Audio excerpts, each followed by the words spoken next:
All right, so thank you everyone for tuning in tonight. Tonight I am live with Amy Davison. Amy is a Christian apologist. She works with the group Mama Bear Apologetics, and she's just a great apologist and a mom, and she brings a very great perspective and a brand new perspective being a mom, because there's not a lot of moms, yet alone women in apologetics. So thank you for joining me tonight, Amy. Oh, you're welcome, Nate. So my first question for you, just to get started, a little bit of an intro, I guess you could say, is how did you become a Christian? I mean, it could be a long story, but what led you to becoming a Christian? You know, it is. It's one of those things to where God kind of worked on me throughout my life. As a kid, my grandmother, she taught Sunday school for years. I mean, she had kids from first grade who would come up and invite her to their high school graduations. And so she always had these really cool little leaflets and things from her Sunday school class that she would hand out to us whenever we would come to visit. And so I'd read through, and it was just sort of the sowing of seeds.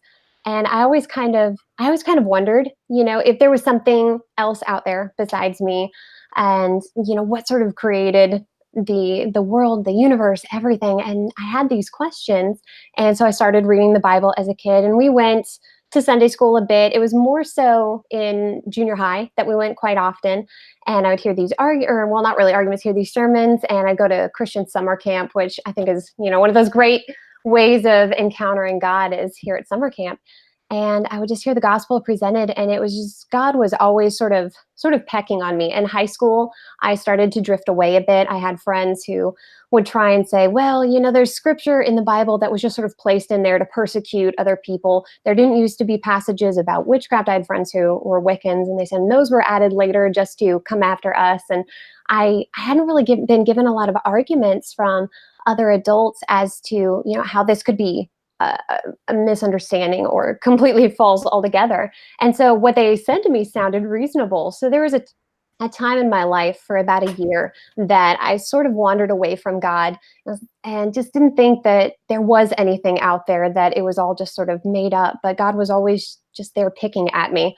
And it was the summer before I went to basic training. I went to summer camp one last time with my best friend and really just felt God working on me all through summer camp, just diving deep into scripture and just being in nature. It was in the mountains of Mount Rainier. So if anybody watching is familiar with Washington, it's absolutely beautiful. And just being struck by the beauty of creation and sort of that humility of realizing how small you are. And it was just, no, I can't deny this anymore. God exists. And I just gave my heart to him. I was baptized at camp in the lake. It was great. And then I went off to basic training. So, it's perfect timing to really dive deep into God. If you're going to go to basic, it's great to have all that extra help. So. Yeah, definitely. So I didn't actually know you were in the armed forces. What branch were you in? I was Air Force. Yeah, that was something that I wasn't expecting to do either. I had plans that I was going to be the storm chaser, and I wasn't the greatest of students. And so I didn't really have many prospects for scholarships, that sort of thing. And so the military, my friend would not stop talking about her signing up for the Air Force. And so finally, after about 6 months of hearing her prattle on, I was like, okay, do they have a meteorological program? And she said yes. I'm like, okay, cool, I'll join. And I mean, that was the thought process of joining the military. Well, they'll pay for college and I can travel and they pay for it. So that's a great deal. So it freaked out my mom. She was not on board. My dad, on the other hand, after he kind of thought about it for a minute, he's like, okay, yeah, the Air Force, that's like the safest branch. And then he was like, well, let me show you how to field strip a weapon. So we spent that whole Sunday learning how to field strip a weapon. So that was a good time. Yeah, it's awesome. So thank you for your service, of course. So what led you? So you gave your life to Christ, and then you were in the armed forces. So what was your faith experience like in the armed forces? Because I'm sure it's hard. I don't know if it's hard to find a routine, or because it's definitely not the conventional life to be in the armed forces.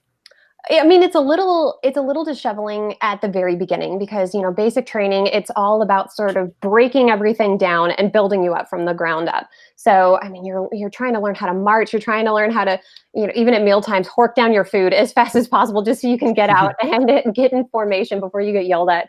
And so it's a lot of just focus on these small little things. You have to work on making your bed and that sort. Well, one of the things that you could count on was every Sunday you would have this reprieve to where you could go to church and then you could go to Sunday school after. They would have, I don't know that they necessarily called it Sunday school, but anyways, you could go after.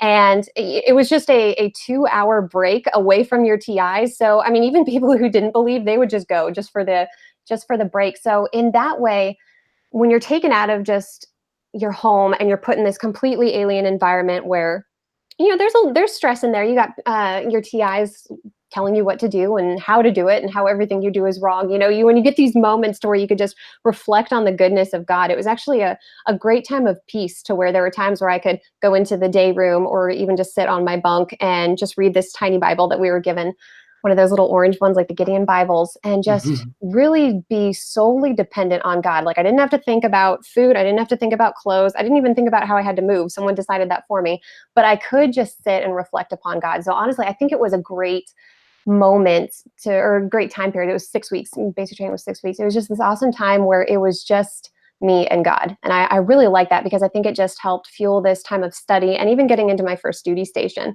I was able just to implement these times of sitting and studying and reflecting on Him and just being solely dependent on Him. It was awesome.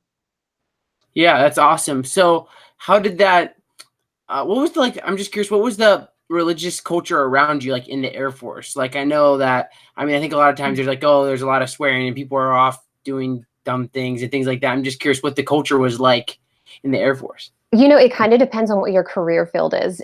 Some career fields are a little more tame, and others are a little more mouthy. I worked on the flight line. I was logistics. So I worked in a warehouse parts store. I supplied aircraft parts to AWACS as well as A-10s when I was overseas. And so you're working around maintainers who work on the aircraft and everything. And those guys are some surly guys. Their jokes are very crass. Obviously there's the mouthiness there. And, there were even times to where, when I would be reading by myself, occasionally I would have a coworker who there was one in particular who was very aggressive at one point. He was just asking question after question. At first I thought it was, to actually understand what was happening and different things that were going on in the Bible. And then it just turned into one of those, let me just sandbagger. It was just question after question. My supervision was there, and they just kind of started laughing. And it was kind of my first experience of, I don't want to say necessarily being humiliated for Christ, but in a way, he was just doing it to kind of make you look silly. And it was kind of frustrating at first, because then you kind of feel like, oh gosh, what do I even really know? But it turned into this great thing, because even afterward, he came back later and he goes, I know I was asking all this stuff, but I kind of want to know, like, what do you think? And it was great. My husband and I were actually able to go over to his house, and they were able to have really good one-on-one time, good fellowship while I watched the little one. And so it was really neat to where this moment to where he was just kind of trying to be a jerk actually proved into a moment of ministry. And so I don't know where he's at right now, but it was just awesome to have an opportunity to sort of plant those seeds.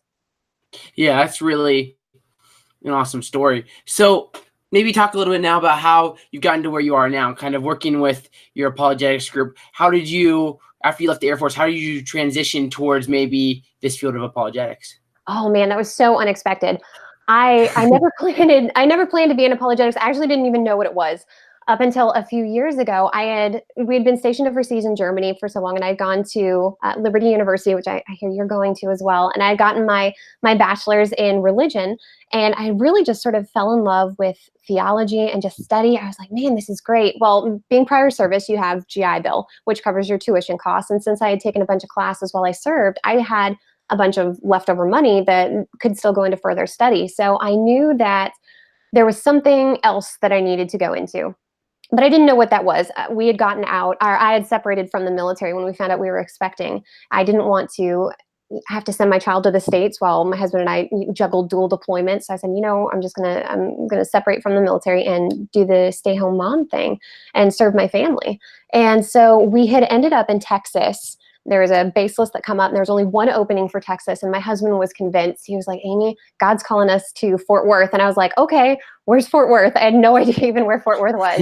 And he was like, it's Texas. We're going to go to Texas. We're going to We're going to pray to see what God has there. He's like, because I think there's something there for us. And so we arrived, and I somehow ended up at Southwestern Baptist Theological Seminary. They had their very first Stand Firm Apologetics conference. And to this day, I don't know how I ended up there. I don't know if it was in a flyer or something, but all I know, it was there. And I was blown away. It was an entire weekend of all these different sessions answering these tough questions about Christianity. And I was shocked that there were answers. Growing up, I had come to Christ primarily through just reading the Bible and the working of the Holy Spirit. And so you often talk with other folks at church. It's like, man, I'm really struggling with this here. And they're like, me too. And then that's kind of like it, it's like, well, soldier on, keep the faith. And to go to these sessions and find out, wow, there's actually really good answers and really good responses. There's no just sort of hanging out and enduring through these moments of doubt. Like, you can wrestle with doubt, you can grow from it. And I was floored. And so at the end of the session, Dr. Travis Dickinson had gotten up and he said, well, at Southwestern, we are opening up this apologetics program for students to go in for a master's. And oh my gosh, I bounced in my seat. I was so excited. I was like looking around, people next to me like, yeah, are you going to do it? I was so on board, and I signed up as quickly as I could because I wanted to know more. It's almost like that glass of fresh water that you didn't know you were needing. And it was this insatiable thirst. It was awesome. Yeah, that really is. It's a really cool story. I think a lot of the times, God works in those ways that you're not expecting, and it's really cool to see. So you're part of a group called Mama Bear Apologetics, I believe. Is that correct? I am. Yeah, I'm a new addition to the Mama Bear crew. I joined up in December. Okay, awesome. So maybe you could talk a little bit about like why that group formed, what the mission is, things like that. Oh yeah. So Hillary Ferrer, she started the group, and it is it's an awesome ministry. It's a ministry by moms for moms, and not necessarily just moms specifically who have kids, but people, other moms who mom other people's kids. We all have folks in our lives that have been like a mom to us. And this group is just fantastic because they are reaching out to other women who they completely understand where they are in life. And they are saying, look, these arguments are not only accessible, but they're exciting, they're totally relevant, they're incredibly practical, and they're engaging for all women. I mean, you want this in your life because it helps you raise up these kids. And, when you look at career fields, especially in the nurturing department, where it comes to teaching, nursing, any sort of children's ministry, that sort of thing, is predominantly manned by women. And so most of us kids, we come to know Christ very first from our moms or from our grandmothers. And that's just look at Timothy. And so to give these women answers and to show them, because I think there can be a lot of pushback. I know other folks I've talked to, I'm like, hey, do you want to come and join our apologetics club or study? And they kind of start backing up like, ooh, apologetics, that's a bit too much. I had one gal say, well, I tried that one time and it was just too much for me. I'm not smart enough for that. And then, she hightailed it out of there. And I was like, no, it is. It is accessible. And I think it's really great to give women this view that, you can go more into your faith, and there's ways that you can pour into your kids too, that you can raise up strong, godly little people who are just ready to not only recognize the truths and falsehoods in the world, but who can stand firm in the faith and even minister to their other friends around them. Yeah, it's really a great way. So when you're ministering to these moms in a way, what are the kind of the basic apologetic things you'll talk to them about? Like when you're in one-on-one class, I guess you could say, like, here's where do you start with?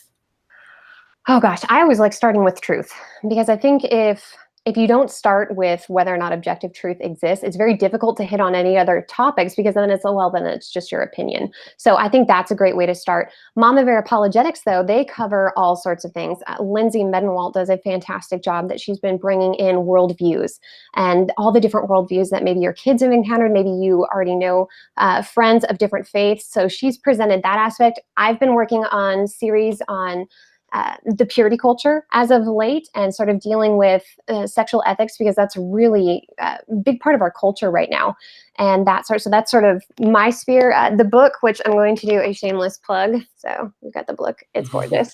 The book here is absolutely fantastic. It's completely sold out. They're actually doing a second printing, which is very rare and very exciting because moms everywhere are just reading this and saying, oh my gosh, this is all the stuff I wanted to know, but it wasn't being marketed. It wasn't being made in a way that they found accessible. And this is, I mean, I'm looking here now, we've got, how to be more of a discerning mama bear.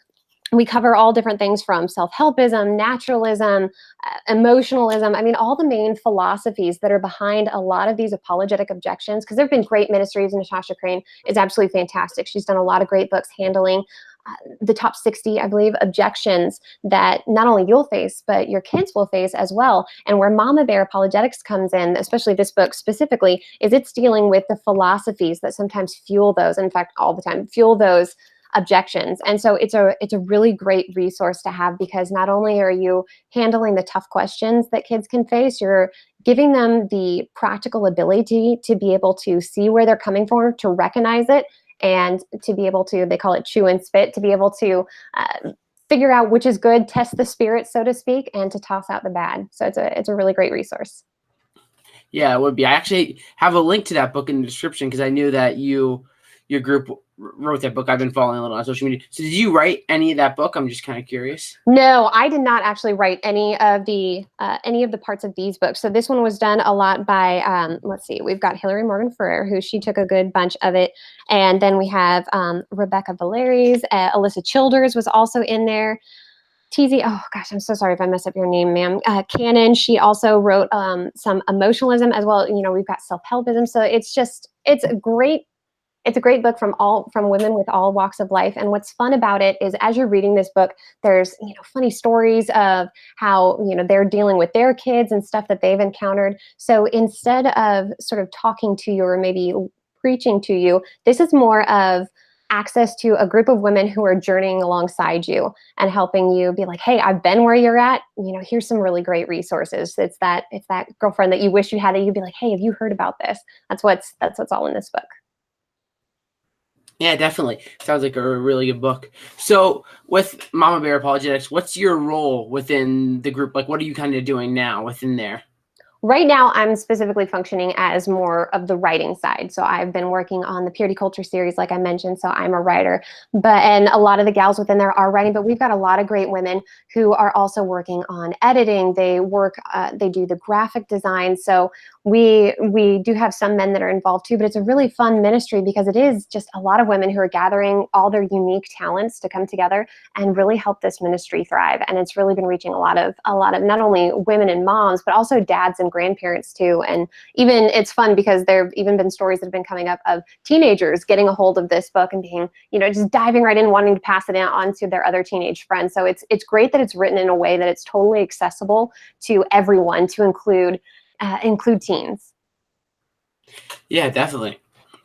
So sorry, I just caught got a little. No, you're good. So I want to transition a little bit more in towards like more some now apologetics questions. So my first question for you, I mean, it's a pretty broad one, but as an apologist, why do you believe that God exists? This question kind of has been one that's sort of evolved, and I think it does that with a lot of folks. Is it started a bit when I was about in 4th grade. I remember our classroom, on the wall there had been this huge timeline chart. It was like along the rim of the ceiling, and it starts off with modern man, and then you keep going back, and you can see Civil War, and then you see pyramids, and then it keeps going back all further, and it showed this galaxy, and it said Big Bang, and then the timeline stopped. And I remember as a kid staring at that timeline, probably when I was supposed to be doing a spelling test or something, and just wondering like, what happened before that? What was before that? And so that sort of kind of always bugged me a bit, is there had to have been something before. But, just looking around you can see from puppies, kittens, trees, they don't just spontaneously regenerate or spontaneously show up. Yeah, there had to have been something that caused it. And so it was just something that kind of bugged me. So I think the main thing would be the argument for contingency is one that really fueled my study and just awareness that, there had to be something out there. There had to be a God, because it had to be something to start all of this. And it was interesting, in one of my classes, we actually watched a video clip of different scientists coming together to try and discuss how the Big Bang came about, and they were trying so very hard not to appeal to God. They were just saying, well, it was something. It was something is what they kept saying that caused it. And it's like, well, what could be that something? And the only thing that something could be is something that's immaterial. It's all powerful, and it's so funny to think of that timeline. But yeah, that's the one thing that really got me wondering about God is seeing that, saying, there had to be something out there. It had to be something bigger. It had to be something greater, all powerful, all knowing, and that can only be God. Yeah, I mean, I agree with you completely. So a question I have for you, actually, before I get there, I want to ask you kind of another question right in that same area. So you talk like you can use these arguments to show that God exists, but then to say Christianity is true, that's a whole different ballpark. So, I mean, same like a short summary of why you believe that Christianity is true. Oh, so Christianity is true. I love that question. It's a great one because it already has that implication that we can know truth from falsehood. There's, this big push. You look at bumper stickers. I think if you go to like World Market or any of those stores, you'll always see it like a tolerance bumper sticker or coexist bumper sticker and that sort of thing. But when we think of Christianity being true, that means for something to be truthful, there has to be something that's false. There has to be a way of detecting it. And then it comes down to which of the belief systems offer the best account of how we got here, the purpose of life, origins of morality, destiny, even consciousness. Which one best explains it. And they all say something different. A lot of these coexist and tolerance bumper stickers, they sort of imply that everybody's on the same playing field. But that isn't the case at all. There's small similarities, but fundamentally the differences are quite vast. And so it basically just comes down to looking at all of these and figuring out which one best corresponds to reality. And for me, growing up and evaluating these, it was Christianity all the time. It's the only one that comes back and that you can look and say, for there to be objective moral values and even truth, it has to be grounded in something that is objectively good, that is just complete necessary being who is all good, all knowing, all wise. It can't be based on anything that's perspective, because then nothing is true. And so for me, that is how, in talking to my kids, and that's where we sort of discuss truth, is it has to exist and it has to be grounded in something that is in and of itself truth. Yeah, I think that's a great way of explaining everything. So I think a lot of the times that as we grow up in Christian households, I mean, you did, I did. A lot of people will say, especially from the skeptical side, that when we're looking at these arguments or evidence, we would say for Christianity that we have confirmation bias. The idea that it's just because you were raised Christian that you looked for the truth and you believe these things because you were trying to find reasons that Christianity was true. So how would you respond if someone said that to you about your journey? I would say that isn't actually true, because it wasn't necessarily like I always started from this Christian blue point. I had, or this starting point, I had experiences with the Bible. I read it and studied it and that sort of thing. But there were times where I completely fell away and wasn't affirming of the gospel. And I started to go back and look at the scriptures almost in a similar sense of an investigator. I mean, you hear of J. Warner Wallace and Lee Strobel, who they have gone at it completely like they are not from ground zero, any sort of a Christian. They're just evaluating the evidence. And so I think when we sort of try and appeal to sociology and say, well, you just believe this because you grew up in this environment, no, that's not necessarily the case. I believe it because I've studied it, because I know it's true, because I see in reality. And I'm of the perspective, like I want to be correct. I don't want to look for this bias, because then you can end up sort of convincing yourself of things, and that could be complete falsehoods. And me personally, I hate that. I want to know what I know is right, and I am willing to change if it is proven beyond a reasonable doubt that I am completely wrong. I would rather be wrong, or I would rather be right. Oh, I'm jumbling up on what I'm saying, but what I'm meaning is I want to make sure that what I know is true, and I'm not going to do it just because, well, I want to make sure that I keep my Christian faith, so let me weed out everything that may be against it. And I would say that's not the case at all. I wanted to study and I wanted to know, and no other worldview offered me the complete picture that Christianity did. Yeah, I mean, I agree with you 100% there. So My next question for you is, so obviously you're unique being a woman and an apologist. A lot of apologists are men. So why don't you think there aren't more women? I mean, I think there's been a lot more coming up now recently, but why do you Oh think yeah. apologetics has been dominated by men for in the past more? Yeah. Gosh, so this is just purely going to be opinion here. I hope I don't get I hope I don't get hate mail for this. Um, I think some of it has to do a little bit with sort of a marketing issue. A lot of women that I talk to, they don't know what it is. And so, you kind of have this view of women's ministry, and it's kind of okay, well, we have these nice Bible studies, we have ladies' teas. There's kind of this box that women's ministries put into to where that thinking critically about the faith, it's just not part of it. And I think that's what's really neat is outreach to women is they're seeing that, okay, this isn't just some sort of guy sphere. I mean, when you think of even philosophy, theology, you kind of imagine these, oak shelves and leather armchairs and, guys in the sweater vests and things. It just kind of has this view of being a guy field. And when you get into when you start studying it, you realize, women are great at critical thinking. And one thing that also makes women unique is we're also willing to, and more willing, I would say, to sort of access the emotions, empathy, that sort of thing, to where we're able to take these messages and really work with them, convey them in a way that's sort of compassionate. So I think a lot of women, they're still starting to get to know the field. I think they're very encouraged by a lot of women apologists who are coming out now. They're saying, oh, this is this is a girl thing. We can get in and study this sort. And that's very encouraging to a lot of gals. And I think, yeah, it's just the ones that I've encountered, a lot of them say the same thing, is like, oh, it's too deep a thinking. And no, it's really not. And so I think there can be sort of an image issue there. Plus, if they've encountered someone who is more of the hardcore aggressive, they're coming at you and they're being very, very aggressive and almost threatening, that sort, it can have that sort of look of, well, it's not about arguing anyone into the kingdom. And it's like, no, you're misunderstanding what apologetics is. It is a ministry. It's answering questions. It's this pre-evangelism. And I know some evangelists aren't a big fan of that, but in a way it is.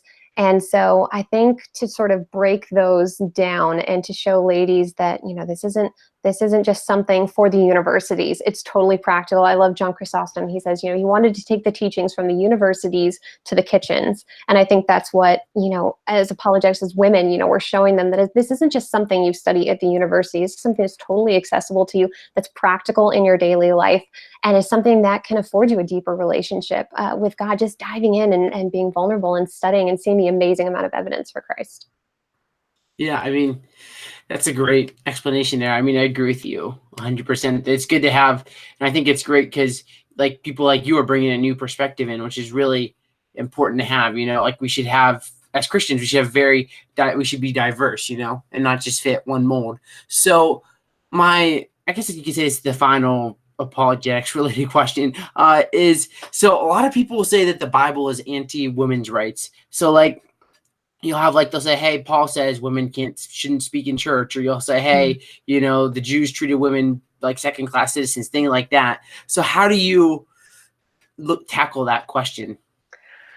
Oh gosh, that one's a tough one, and it's fueled a lot, especially by the third wave feminist movement, who's very much against anything patriarchal. I mean, if anything sort of smells just slightly of patriarchy, it's automatically sort of seen as misogynistic, and so it's that one also has suffered from a bit of an image issue.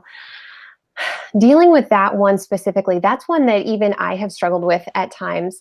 Understanding First Timothy, like, okay, to what extent does Paul mean by this? And I've read other feminist arguments who say that Paul was just sort of he didn't even actually hang out with Jesus, and so he was just putting some of his own misogynistic bias against women of the time.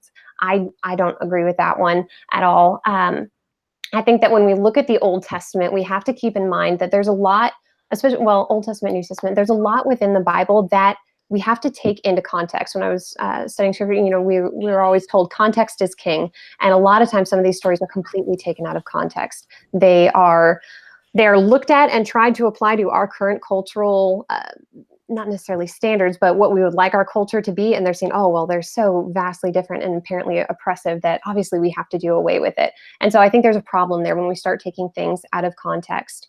I think it's important to recognize too that when you look at the Old Testament, a lot of the laws and things in there were actually very beneficial to women. They made sure that women were taken care of, that they weren't abused. One of the things, I think it was Nancy Pearcey brought up, that was very interesting about Christianity is you knew when Christianity came into a culture and into a country when the sex slavery and human trafficking actually started to go down. When it started going down, that's when you knew that Christianity, it was one of the signs that Christianity had taken over. So you actually see the benefits of Christianity, of how they looked at women.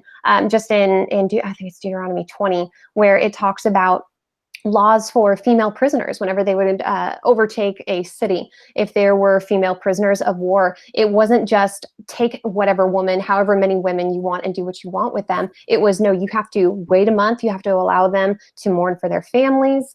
And then if you wanted to stay with them, you had to marry them. And if you decided after marrying them that, hey, it wasn't going to work out, they had to be let go free and clear. So there were actually a lot of again, these were cultural issues that within the context that were actually very beneficial to women. And then when you even look at how many women were involved in the Bible or in the scriptures, I got a whole list here, and there aren't even all the, I mean, you've got Phoebe, Priscilla, Lydia. One of the things I love is in Proverbs, you actually see talking about wisdom, and wisdom is called, or it says, wisdom is calling out. It's referred to as a woman. And so if you think that the Bible is oppressive, here you have all these women, not to mention wisdom is being talked about as being feminine, this beautiful thing that you are to seek after.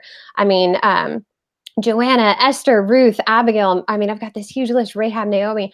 One of the ones, especially being in the military, I love Deborah. I mean, here Deborah is, she's not only married, but she is a judge of Israel. She is in charge of not only the political, but also the religious aspect. People would come to her. She would sit outside of, I love it, the tree of Deborah. She had a whole tree named after her. And she sat under there and ministered to people. Men and women would come up to her. She would settle disputes. And then she even accompanied Barak into battle. I mean, this gal was fierce. And I think when we try and say that the Bible is oppressive toward women, we're not actually having a complete view of it. God, from the very beginning, when you look at creation in Genesis, I always jokingly say this to some of my teenage girls, is like, he didn't say creation was very good until the lady was made, until Eve was made. It was that compliment. She was there to be his helpmate, not as subservient. She was his equal. She was there to be with him and to serve alongside him. So now, I don't think Bible or Christianity is oppressive to women at all. It was very liberating. I mean, think of Mary sitting at the feet of Jesus, learning. I mean, that's one of the first, I think, that we have instances that we have of a woman just sitting and learning, sitting amongst men and learning. And even Jesus encouraged Martha to follow her example. I mean, it's absolutely fantastic how supportive the Bible is. Now, when it comes to 1 Timothy and it talks about women preaching and teaching, me personally, I had a little bit of trouble with that, because when I had first gotten into apologetics, like, this is great. This is what I want to do. I want to teach. And I had someone respond to me and goes, oh, well, you can't do that. You're a woman. And I'm not a feminist in the least, or at least I wasn't. But oh man, I went from like 0 to 60. I was so mad when I heard that. But I think the bigger issue is okay. So Paul says that because Eve was deceived, she is not to hold a spiritual place of authority above men within the church and that sort of thing. So I think the bigger issue that it comes down to is, okay, if this actually is true, and it is true that women are not supposed to serve as pastors, elders, that sort of thing, are we going to be okay with that as women? And if we're not, if that's the thing, if that's the deal breaker, then the issue is not with God. The issue is with our own pride. So I think we have to be careful that we realize that just because God has maybe given specific jobs to women, specific jobs to men, that does not devalue us in any way, shape, or form. It's how he has designed it. And so we have to be okay with God's design. And you see that in culture nowadays, to where a lot of these women's rights, it's not really about what is right. It's, I want to be able to have complete authority over absolutely everything, to do whatever I want, not only to be able to do whatever I want, but to be approved of in doing whatever I want. And that's just a false view that's out there. And so it's understandable why they would think Christianity is oppressive, but it certainly is not. Yeah, that's a great way of tackling all those questions. So, I mean, that's all the questions I have for you. So I just wanted to say thank you so much for doing this tonight. And I learned a lot. I'm sure everyone listening did. So I really appreciate your time.